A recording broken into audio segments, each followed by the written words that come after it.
अस्सलाम वालेकुम नाज़रीन। इस वक्त मैं साथ में हूँ जनाब मुफ्ती इस्माइल के, जो कि मालेगांव शहर के एमएलए हैं।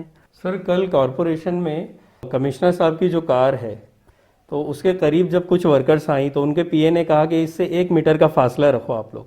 तो इसको लेकर बहुत ज़्यादा गुस्सा है आशा वर्कर्स में और जो भी वहाँ पर काम करने वाली लेडीज़ हैं।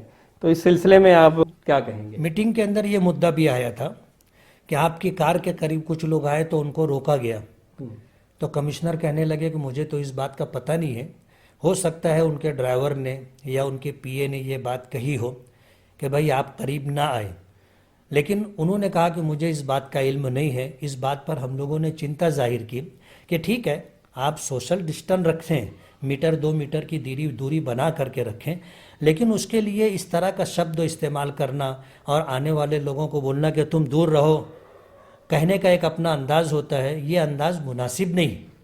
कोई जानबूझ करके आपको नुकसान पहुंचाना नहीं चाहता। मालूमात की कमी होने की वजह से अगर इस तरह की कोई बात है तो उसको समझना चाहिए। जी।